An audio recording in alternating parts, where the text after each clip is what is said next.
Aphorism 50।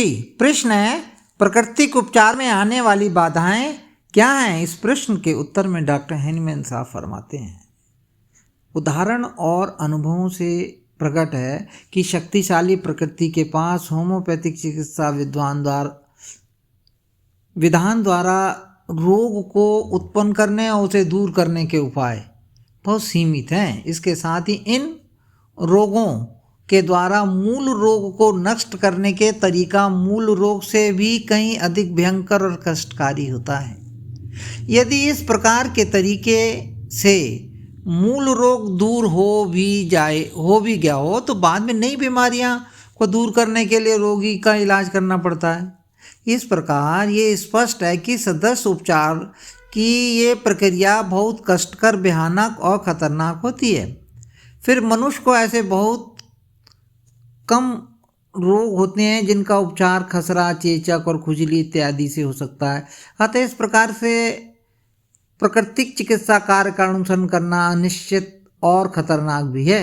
इसमें एक और घटना ये भी है कि ऐसी अवस्था में उत्पन्न सामान्य रोग की तीव्रता का, उग्रता का उन औषधियों द्वारा कम नहीं किया जा सकती है जिनका हम सामान्य तौर पर चिकित्सा के लिए उपयोग करते हैं।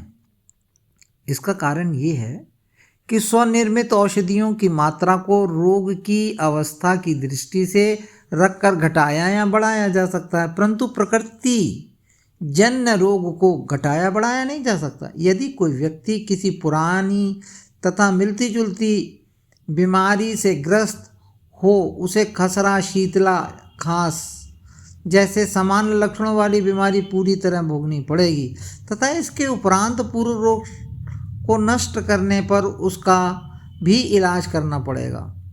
फिर भी होम्योपैथिक द्वारा आरोग्य लाभ के अनेक आश्चर्यजनक उदाहरण प्रस्तुत किए जा सकते हैं और उन एग्जाम्पल में हमें नेचर के महान, प्रकृति के महान तथा एकमात्र सदस्य चिकित्सा विधान को श्रेष्ठता का बोध होता है। टिप्पणी इतनी कह सकते हैं, चिकित्सकों को इस भरोसे नहीं रहना चाहिए कि प्रकृति स्वयं कोई सदस्य रोग उत्पन्न कर पुराने रोग को नष्ट करेगी। श्रेष्ठ तरीका ये है कि सामान्य लक्षणों वाली औषधियों का उपयोग रोगों को नष्ट करने के लिए किया जाए। पुनीत सरपाल।